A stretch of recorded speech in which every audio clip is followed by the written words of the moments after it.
Irmãos, hoje nós temos a alegria de receber em nossa igreja o reverendo Rodrigo. O reverendo Rodrigo é pastor auxiliar na Igreja Presbiteriana da Serra, também é da Secretaria de Apoio Pastoral, né? E hoje o nosso irmão está aqui conosco para nos trazer a palavra.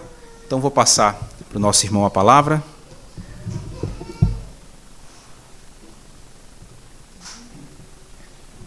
Tem água aqui embaixo, reverendo.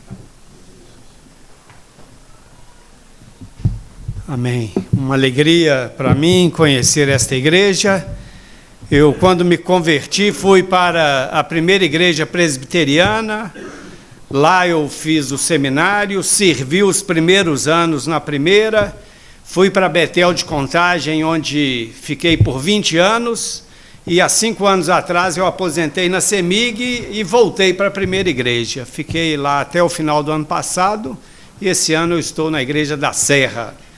E tendo o privilégio de, trabalhando com os secretários de causa do presbitério, conhecer algumas das igrejas do nosso concílio. Essa igreja aqui, por exemplo, eu não conhecia, né? Nem a da Cidade Nova conheço. Minha esposa morava na Cidade Nova e eu não conheço a igreja de lá. Um dia eu vou conhecer também. É uma alegria para mim estar aqui com os irmãos nesta manhã. E, claro, né, principalmente porque meu dever aqui, a minha tarefa é compartilhar com os irmãos a palavra do nosso Deus, que nunca volta vazia. Peço aos irmãos, então, que abram a palavra de Deus em Gênesis, capítulo 12, e depois mantenham aberta a palavra de Deus aí, que nós vamos percorrer um pouco a história de Abraão, e por isso vamos precisar aí olhar alguns pequenos trechos ao longo de alguns capítulos de Gênesis. Creio que é uma história bastante conhecida de Abraão, mas hoje a gente vai olhar alguns detalhes, alguns aspectos da história dele, que com certeza, além de nos recordar a história deste homem que é chamado do pai da fé, haverá também de nos edificar muito, porque a palavra de Deus não volta vazia. Vamos ler só o verso 1 nesse primeiro momento e depois a gente vai caminhando junto. Gênesis capítulo 12, verso 1. Vamos ler todos a uma só voz? Ora, disse o Senhor a Abraão: sai da tua terra, da tua parentela e da casa de teu pai, e vai para a terra que te mostrarei. Pai bendito, estamos diante da tua palavra.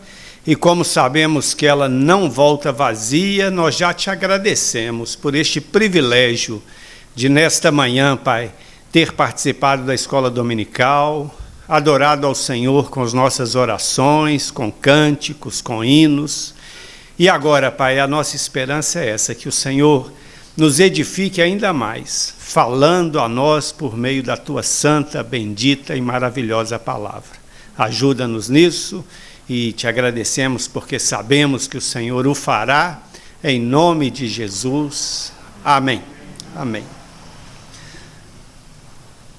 O nosso Deus, né, a sua palavra se refere, fala acerca de alguns homens semelhantes a nós, sujeitos aos mesmos sentimentos.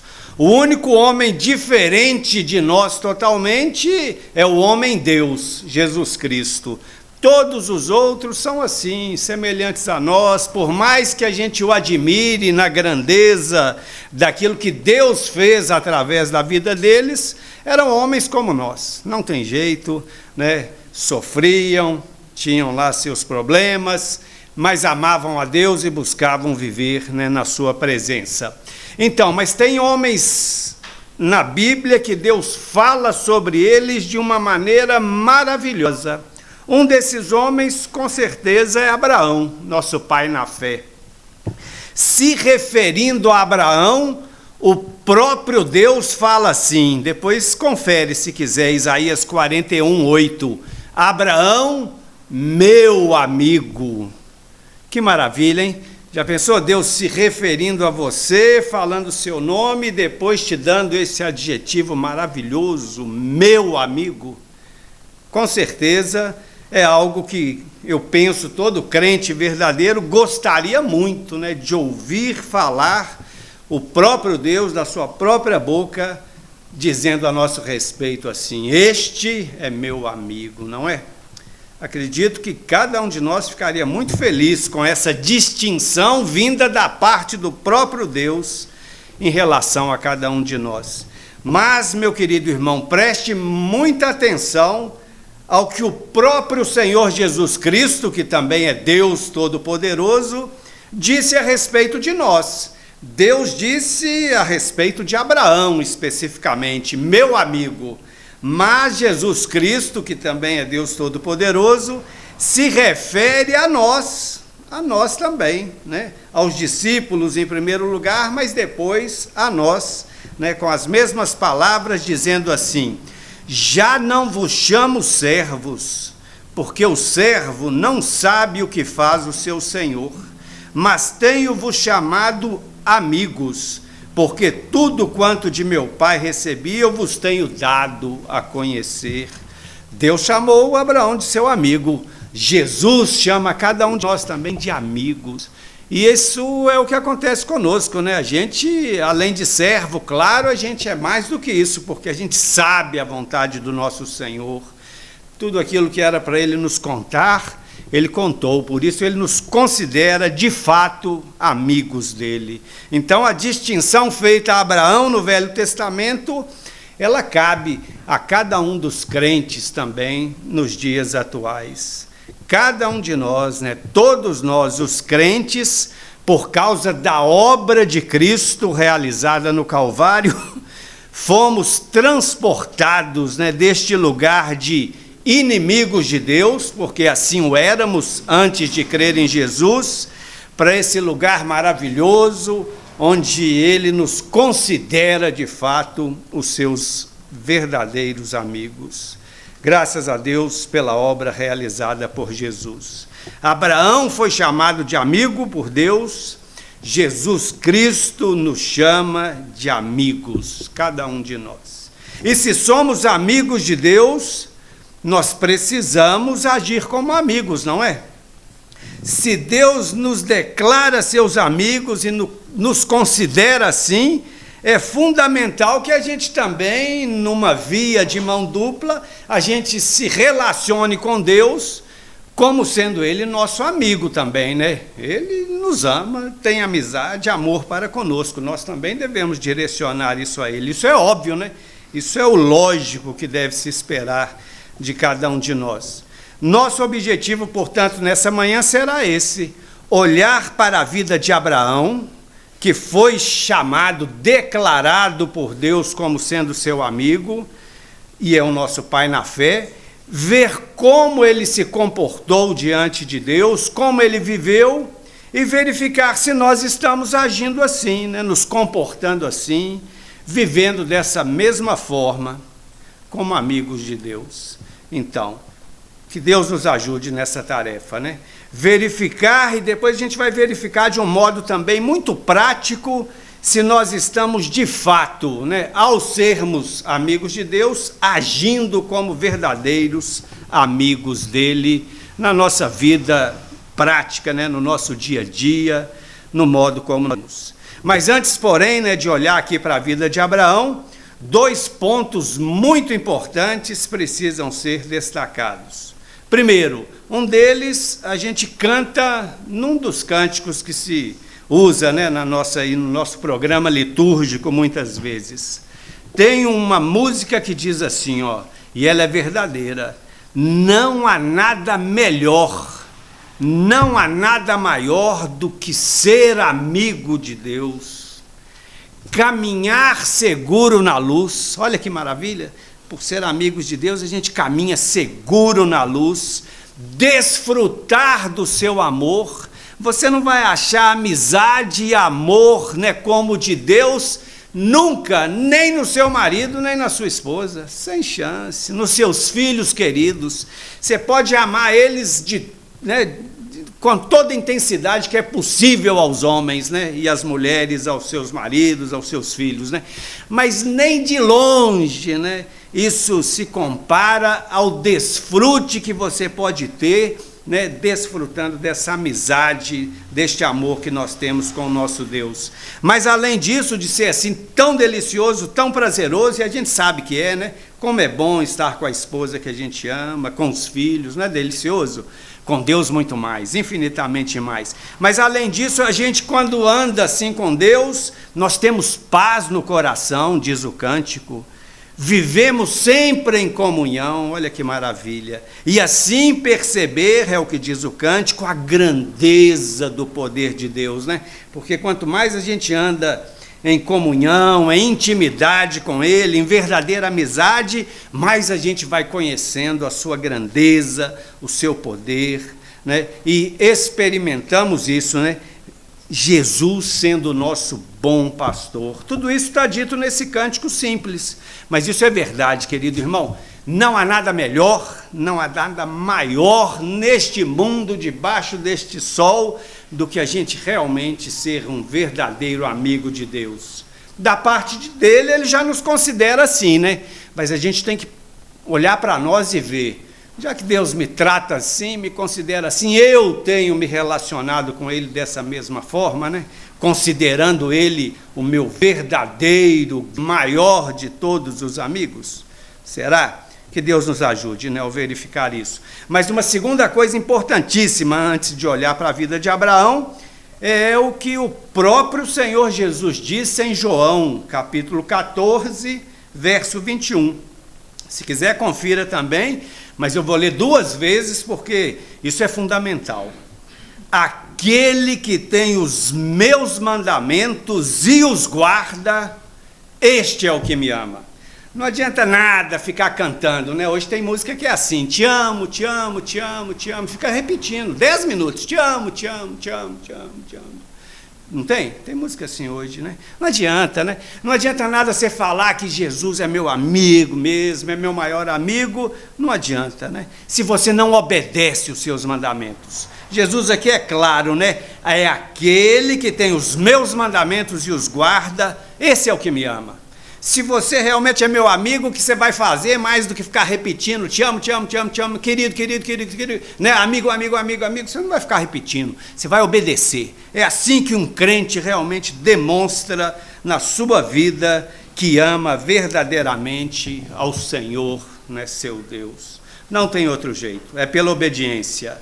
Muito mais do que emoções, né, sensações, arrepios, repetições, muitas vezes de boca para fora, nós demonstramos amor, amizade, consideração ao nosso Deus pela obediência à sua palavra. Tendo nessas 2 coisas tendo sido colocadas, né, que não tem nada melhor do que isso, ser amigo de Deus, e que a gente realmente responde à amizade de Deus para conosco com a nossa obediência, agora sim, vamos dar uma olhada, né, na vida de Abraão, o amigo de Deus, nosso pai na fé. Vejamos então como Abraão, que foi chamado amigo de Deus, obedeceu ao Senhor. Essa é a nossa ideia, né, nossa proposta nessa manhã. Vamos ver juntos? Então, e ao olhar a obediência de Abraão, a gente vai ver que ela pode ser caracterizada por 4 palavras, que nós vamos usar a letra P para guardar facilmente, né? Ao olhar para Abraão, para a obediência de Abraão, nós podemos, em primeiro lugar, dizer isso. A obediência de Abraão era pronta, imediata, nesse sentido, né? Ela respondia às ordens de Deus sem enrolação, né? Mandou, ele fazia. Vamos ver isso no texto? O texto que nós lemos, Gênesis 12, verso 1, nós vemos que Deus dá a Abraão uma ordem dificílima, não é? Sai da tua terra, da tua parentela, né, e vai para um lugar que eu te mostrarei. Nem sabia para onde, né? Numa época que viajar não era nada fácil, né? Muito inseguro, estradas que não temos, né, como as de hoje, etc. Era uma ordem difícil, né? Não temos dúvida quanto a isso. Mas veja só, no verso de número 4, como Abraão respondeu a essa ordem. Diz assim, vamos ler juntos de novo? Partiu, pois, Abrão, como lhe ordenara o Senhor, e Ló foi com ele. Tinha Abraão 75 anos quando saiu de Harã. Então, mais uma coisa boa aqui, né? Nunca é tarde para começar. 75 anos. Poucos aqui têm mais do que isso, né? Está tudo com cara de jovem aqui. Então, 75 anos, Deus dá para Abraão essa ordem difícil e ele partiu. Ou imediatamente obedeceu. Né? Isso é fantástico. Mas vamos ver que a obediência dele era assim mesmo, né? Gênesis capítulo 22. Veja comigo. Aí vamos vendo na Escritura para a gente relembrar, né, esses detalhes sobre a vida de Abraão. Ele aqui também recebe uma ordem. Gênesis, na verdade, desculpa, primeiro Gênesis 17 e depois 22, para pegar a ordem cronológica das ordens dadas por Deus a Abraão. Diz assim, Gênesis 17, de 9 a 13. Disse mais Deus a Abraão, aqui ele já tinha mudado o nome dele, guardarás a minha aliança, tu e a tua descendência, no decurso das suas gerações. Esta é a minha aliança, que guardareis entre mim e vós, e descendência. Todo macho entre vós será circuncidado. Circuncidareis a carne do vosso prepúcio. Será isto por sinal de aliança entre mim e vós. O que tem 8 dias será circuncidado entre vós. Todo macho nas vossas gerações. Tanto o escravo nascido em casa, como comprado a qualquer estrangeiro, que não for da sua estirpe, da tua estirpe. Com efeito, será circuncidado o nascido em sua casa e o comprado por teu dinheiro. A minha aliança estará na vossa carne, será aliança perpétua. O incircunciso que não for circuncidado na carne do prepúcio, essa vida será eliminada do seu povo. Quebrou a minha aliança. Essa é a ordem dada por Deus a Abraão. Né? Outra ordem que não é tão fácil assim não, né? Pegar todos os homens da casa dele e executar isso que lhe foi ordenado. Mas veja no verso de número 23, talvez ele ia pedir um tempo, né, para convencer as pessoas que isso devia ser feito, explicar, mas o que nos diz o verso 23 é o seguinte, vamos ler juntos? Tomou, pois, Abraão a seu filho Ismael, e a todos os escravos nascidos em sua casa, e a todos os comprados por seu dinheiro, todo macho dentre os de sua casa, e lhe circuncidou a carne do prepúcio de cada um naquele mesmo dia, como Deus lhe ordenara. Sem enrolação, né? Com prontidão, ordenou, Abraão executou. E lá no capítulo 22, agora, nós temos outro exemplo disso, né, de maneira também maravilhosa. Essa ordem aqui é a mais difícil de todas, né? Hoje as ordens que Deus nos dá são tão simples às vezes, né? Marido ame a esposa, esposa seja submissa ao marido, pais eduquem os filhos, filhos honrem aos pais. E a gente enrola tanto, né, para obedecer. Mas olha só como Abraão agora obedece uma ordem absurda, né, de difícil. Está escrito o seguinte, Gênesis 21 a 2. Depois destas coisas, pôs Deus Abraão à prova e lhe disse, Abraão, este lhe respondeu, eis-me aqui. Acrescentou Deus, toma teu filho, teu único filho, Isaque, a quem amas, e vai-te à terra de Moriá. Oferece-o ali em holocausto sobre um dos montes que eu te mostrarei. Essa é absurda, né? Essa ordem era para Abraão titubear, né? Não dá, essa é difícil demais. Essa, Deus, nós vamos ter que orar, conversar muito para o Senhor me explicar o que o Senhor está pedindo.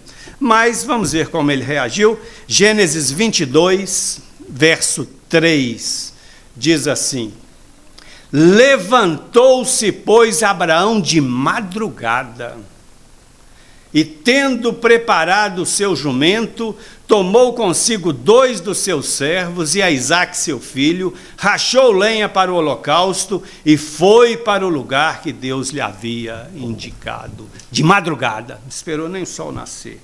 Obedeceu prontamente, imediatamente. Era assim que Abraão respondia, né, às ordens do Senhor, ou respondeu às ordens do Senhor, nesses exemplos que foram aqui destacados. Então essa é a primeira característica, né, da obediência de Abraão. Ela era pronta, imediata. Deus mandou, Abraão executava. É um primeiro ponto que a gente tem que pensar, né? Deus tem nos mandado tantas coisas, né, ao longo dos anos. Você tem obedecido assim? Como seu pai na fé, Abraão, que foi, né, dito por Deus que é um amigo dele. Mas uma segunda característica da obediência de Abraão, ela também era prática. Vou explicar, né? Como assim prática? Pronta, prática. Sai da tua terra, né? Foi a primeira ordem. Abraão era rico, tinha muitos bens, pessoas junto com ele, né? Não tem jeito de, como eu, por exemplo, se Deus mandar sair, eu junto a trouxinha, põe tudo numa mochilinha e vou embora. Não tem mais nada, né? Não tem o que, né? Não tem trabalho para sair de casa, para obedecer uma ordem dessa. Abraão não, né? Ele era um homem de posses, um homem rico.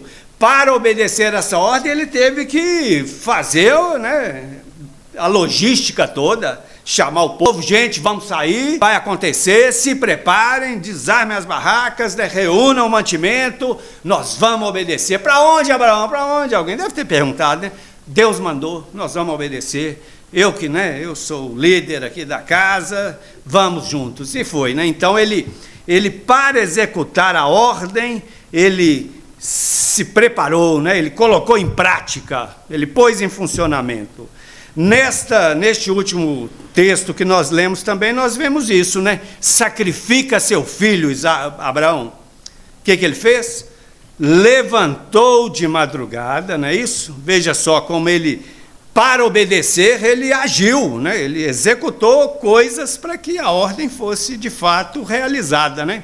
Levantou-se de madrugada, está aí no verso 3, preparou o jumento, né, para fazer a viagem, tomou 2 dos seus servos, tomou Isaque, que seria sacrificado, rachou lenha, né, e foi, tá vendo? Para executar tem que agir, tem que, né, para fazer a ordem se tornar uma realidade, a gente tem que pôr a mão na massa, não tem outro jeito, né? Não adianta só, tá bom, ame sua esposa, tá bom nada, compra flor, não é não?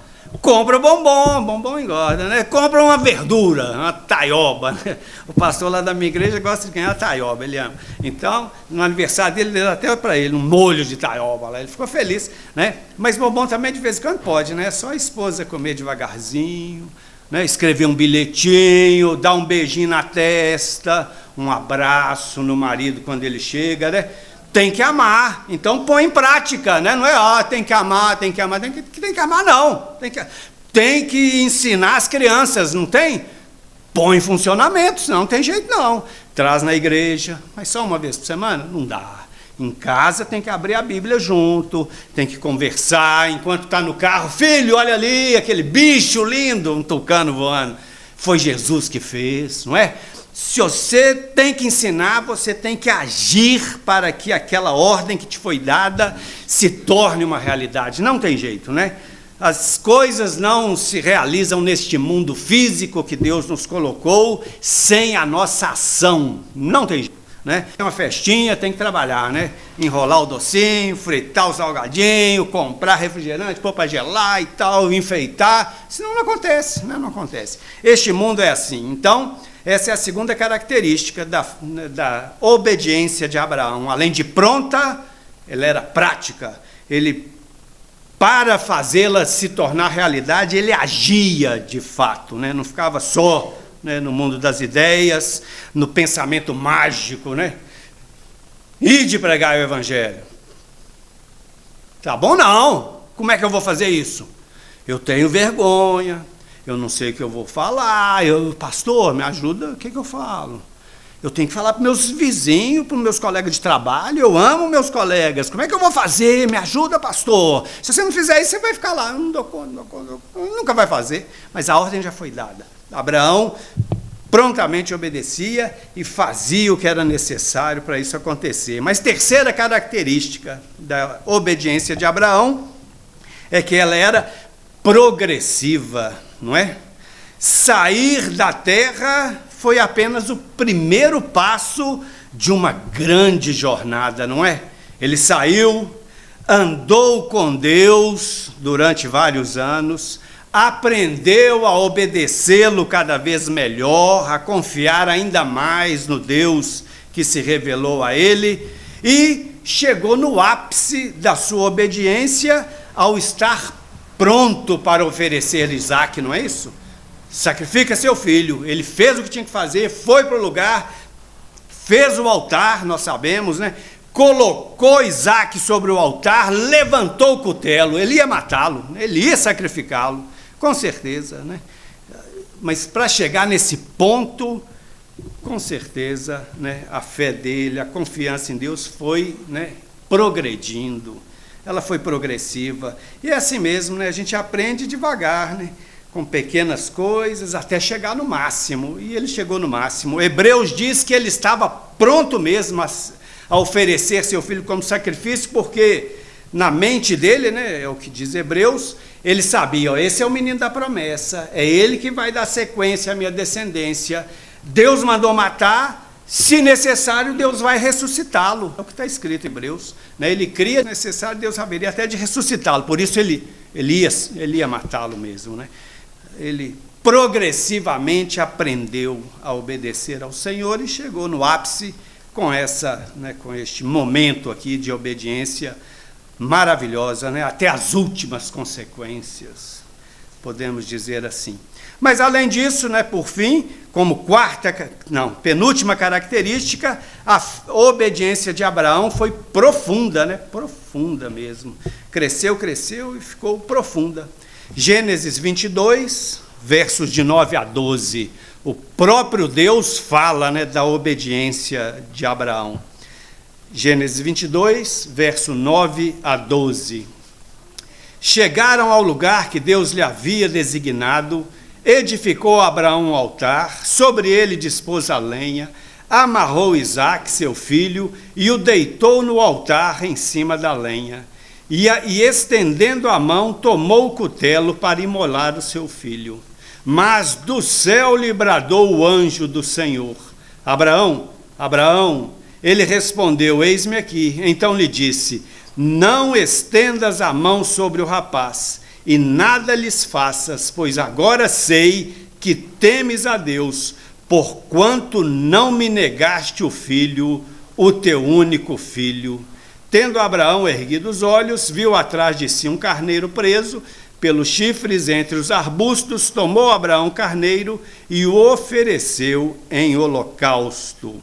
Verso 15 agora. Então do céu bradou pela segunda vez o anjo do Senhor a Abraão e disse: jurei por mim mesmo, diz o Senhor, porquanto fizeste isso e não me negaste o teu único filho, que deveras te abençoarei, e certamente multiplicarei a tua descendência como as estrelas dos céus e como a areia da praia do mar. A tua descendência possuirá a cidade dos seus inimigos.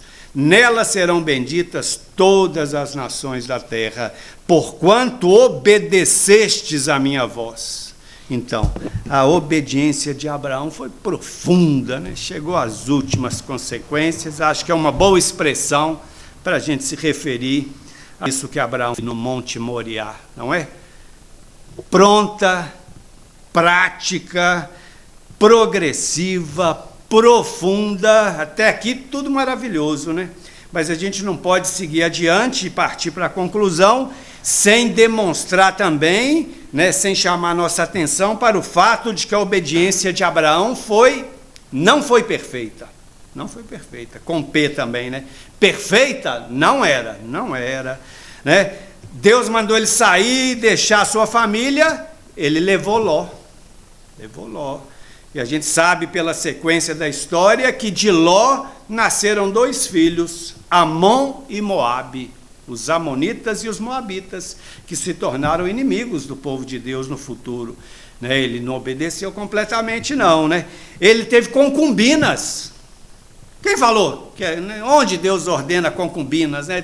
Pode ter mais de uma mulher? Nunca. Jesus, quando foi falar do casamento, disse isso, né? É um homem e uma mulher. Né?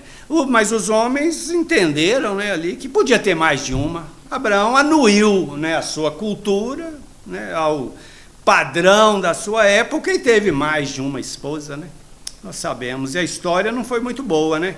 Porque tinha mais uma, Sara ofereceu Agar, com Agar ele teve um filho, Ismael.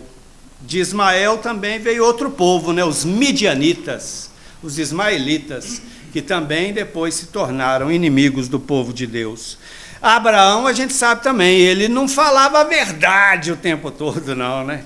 Ele escondia um pouco a verdade. Ele desceu para o Egito, por conta própria, Deus não tinha mandado, só que chegando no Egito, ele falou, ó, Sara, você é bonita demais. Se a gente entrar no Egito, eles vão olhar para você, vão querer me matar para ficar com você. Fala que você é minha irmã, né? Não era mentira total, não, né? Como a gente sabe. Mas ele temeu. Ele vacilou na sua confiança em relação ao Senhor, e por causa disso ele mandou a mulher na frente, né? Para eu não morrer, vai na frente, esposa. Que é isso? Né? Isso é atitude de homem, não, né? Bandido está entrando, vai lá, mulher. Vai lá nada, né? O pitbull está avançando, vai lá, mulher. E eu escondo aqui no armário? Não, né? Foi o que Abraão mais ou menos fez, né? Vai na frente, né? Para me matar, você vai. Vai e o homem, né, leva ela para a cama? Que é isso? Né? Com certeza não tem nada de legal nessa atitude que Abraão tomou. Tanto que Faraó foi muito castigado por isso, não é? Ele sofreu muito por causa da meia-verdade de Abraão. Ele prejudicou, ele pôs sua mulher em risco e prejudicou Faraó. Né? Aí depois ele volta e vai para a região dos filisteus. Ele faz a mesma coisa. Sara, você é bonita demais, fala que você é minha irmã. Aí, né, o rei de lá também, né, mandou buscar a mulher, ela era linda mesmo. Só que ele teve um monte de problemas na sua saúde por causa disso. Mais uma vez vacilou, titubeou, né? A sua confiança vacilou e ele prejudicou outras pessoas por causa, no mínimo, da sua omissão. Né? Da sua omissão. Ela é minha irmã, mas também é minha esposa. É minha, né? E aí, se tiver que morrer, morri, né? Mas como ia morrer, né? Se Deus ia fazer dele uma grande nação? Ele vacilou, né? Ele meteu o pé pelas mãos, com certeza. E por fim ele se riu, né? Quando Deus falou, Abraão, a sua descendência será inumerável e vai ser de um filho seu, legítimo. Ele riu. A gente lembra mais da risada de Sara, né? Mas veja aí no capítulo 17 que Abraão também duvidou, né? Ele duvidou. Gênesis 17, verso 15, diz assim: disse também Deus a Abraão, a Sarai, tua mulher, já não lhe chamará a Sara, né? Vou ler de novo. Disse também Deus a Abraão, a Sarai, tua mulher, já não lhe chamará Sarai, porém Sara, né? Sara, isso.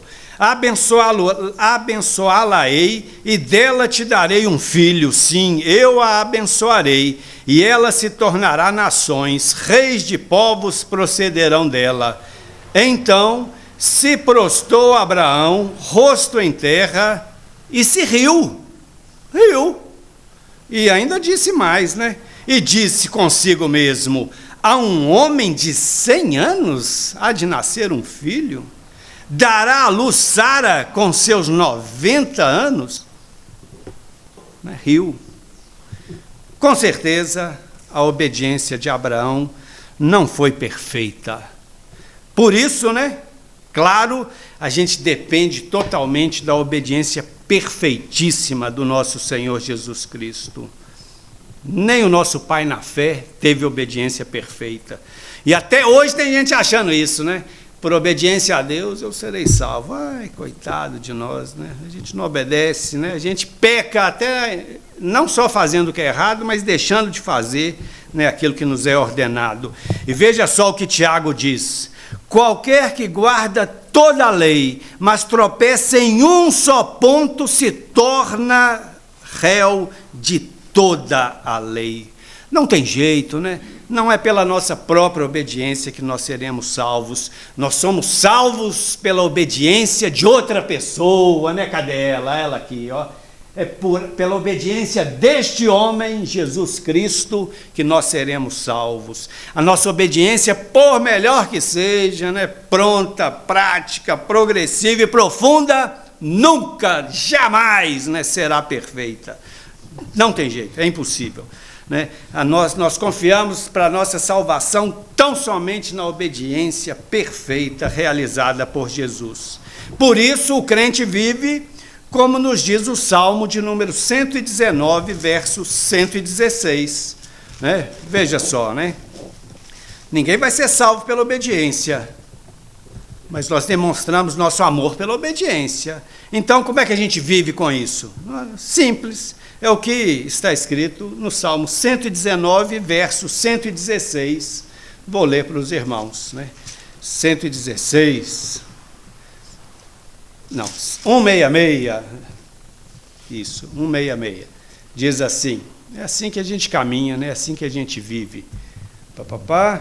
Espero, Senhor, na tua salvação, espero totalmente na salvação que foi me dada por meio da obediência de Jesus, e cumpro os teus mandamentos. É assim que a gente tem que caminhar, né? Não tem outro jeito, confiando inteiramente em Jesus, mas ao mesmo tempo obedecendo a sua lei, né? É para isso que a gente foi chamado, não para ser salvo, mas porque assim a gente demonstra nosso verdadeiro amor, nossa verdadeira amizade para com o Senhor.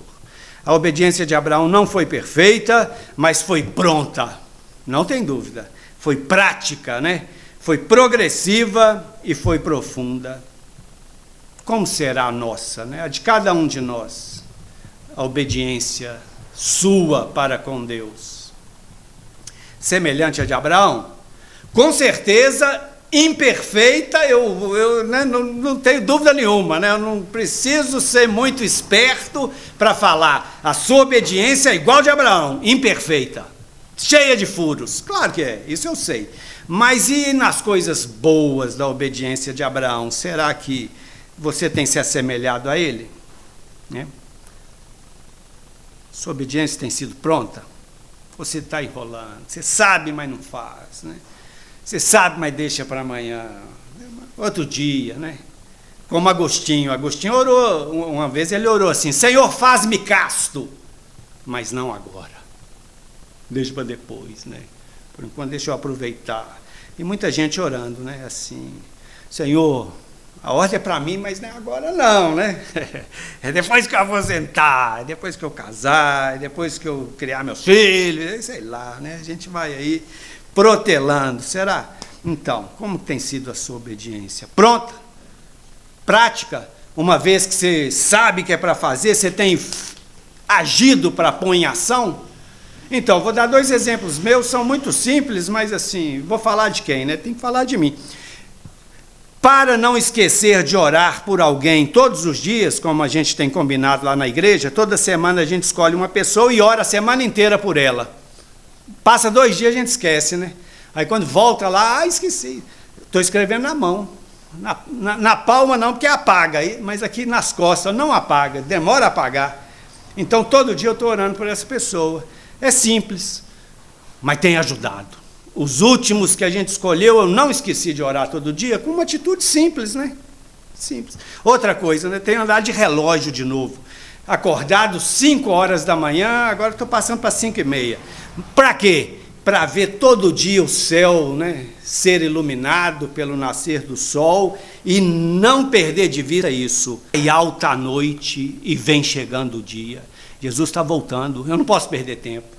Eu não posso passar o meu tempo, né, desperdiçar o meu tempo. Jesus está às portas e eu vou ficar no sofá, né, no máximo só apertando o dedinho no controle? Não posso, né, eu tenho que agir. Jesus está voltando. Está vendo? São coisas simples, mas são práticas e têm me ajudado, né? Cada um que tem que ir em oração, verificar com Deus o que sabe que tem que fazer e tomar atitudes para que o que tem que fazer seja feito. Senão não vai fazer, né? Não vai fazer, vai ficar aí, né? Sei, mas não faço, né? Então, que Deus nos ajude, né? Além de prática progressiva, você olha para a sua vida e vê que você está cada vez mais obediente. Tem que ser, né? E finalmente, né? Profunda. Você está obedecendo até o que é difícil, né? Até ser honesto na hora de declarar o imposto de renda. Até para orar pelo Lula, porque não tem dúvida, orem por todos os que estão investidos de autoridade. Para o Lula eu não oro. Tem gente que fala isso, para o Lula eu não oro. Uai, gente, tem que obedecer na profundidade, né? Orar só pelo Bolsonaro não dá. Mas tem outra turma que é diferente, né? Pelo Bolsonaro eu não oro. Esse não, né? Esse cara é muito radical, esse cara, né? Sei lá o quê, né?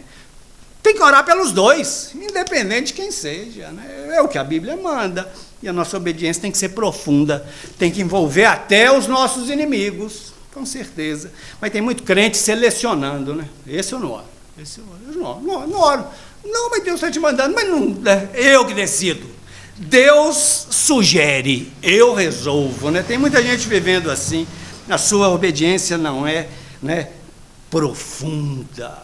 Que Deus nos ajude, né, a ter uma... E sempre será imperfeita, é claro, né?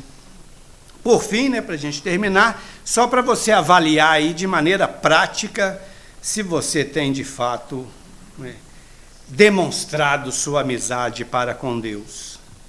Jesus é seu amigo, né? Jesus te ama, não tenha dúvida, né? Olha só o que ele disse: ninguém tem maior amor do que este, né, amizade, de dar a sua própria vida em favor dos seus amigos. Foi isso que Jesus fez por nós. Ele nos ama. Para ele nós somos amigos de fato dele, a ponto de nós, não é? Mas e a nossa resposta, né? Toda amizade tem que ser assim, né? Ele gosta de mim, ele me ama e pronto. Não, isso não é amizade, né? Unilateral, não é, né? Uma grande amizade é respondida com nossa amizade também, né? Do mesmo jeito. Será, né, que a gente tem demonstrado isso? Teste aí você mesmo, né? É simples, mas de maneira prática pode nos ajudar, né? Quem é amigo de Jesus, passa tempo com Jesus, não é? Quando a gente gosta muito de alguém, ele é meu amigo mesmo, eu gosto de estar junto, é prazeroso e eu quero ficar. E na hora que ela fala que vai embora, oh, que pena, já fica mais, né?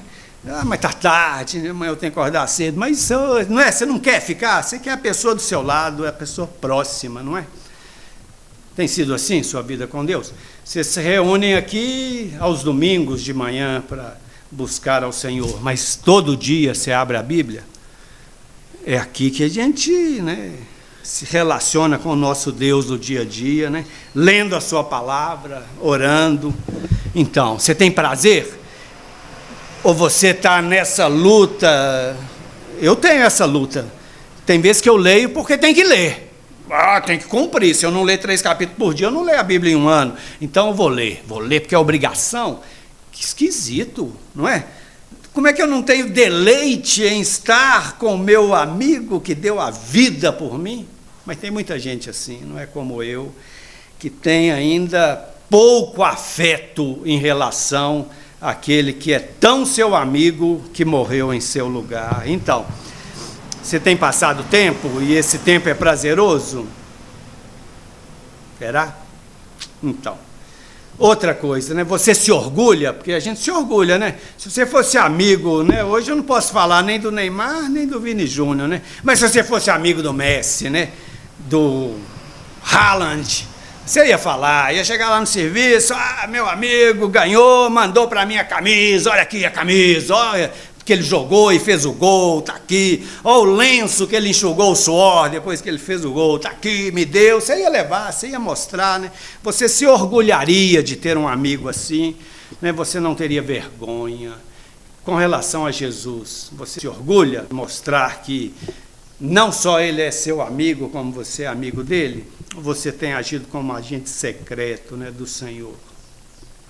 E por último, né, se eu gosto de ficar junto, se eu tenho orgulho, com o tempo eu vou me parecendo, não é? Quando eu tenho um amigo muito íntimo, é isso, a gente gosta das mesmas coisas, vai para os mesmos lugares, as roupas até às vezes fica bem parecido, né? A pessoa gosta de uma marca, você também experimenta, gostei, aí você, né, um vai influenciando o outro e eles vão se parecendo com o passar do tempo.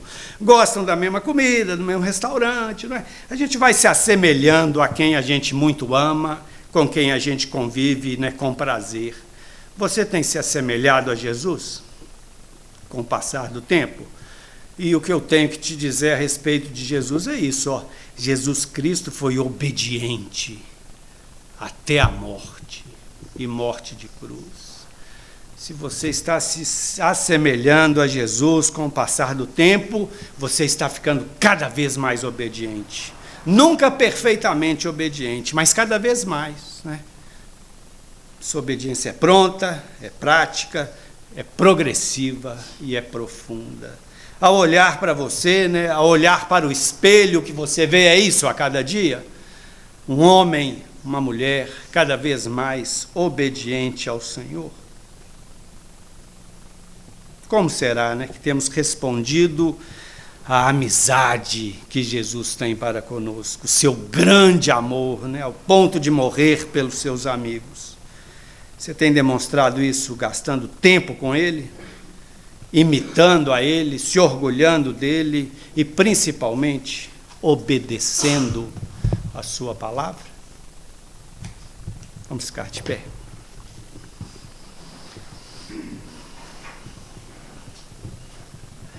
Pai bendito, tem misericórdia de nós e nos ajuda a progredir a cada dia, Pai. O Senhor nos ama tanto, o Senhor nos considera verdadeiros amigos do Senhor, ao ponto do Teu Filho ter dado a sua vida por nós, Pai. Morrido naquela cruz para que a gente não precisasse ser castigado pelos nossos pecados. E além de tirar de nós, desviar de nós a tua ira infinita que tem que ser aplicada ao pecado, Jesus nos fez coparticipantes da sua glória. Nós já nos assentamos com Ele nos lugares celestiais. Nós somos herdeiros com Ele de todas as coisas. No seu retorno, nós viveremos no lugar que Ele mesmo está preparando.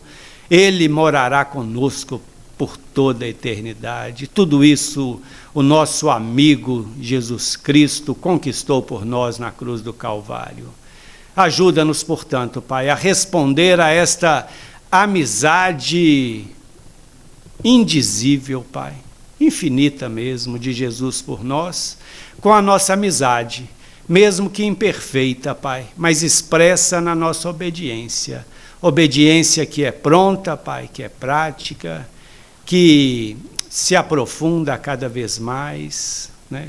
E se torna, de fato, cada vez mais semelhante a Jesus, que em tudo te obedeceu. Ajuda-nos nisso, é o que nós te pedimos, agradecidos, em nome de Jesus. Amém. Amém.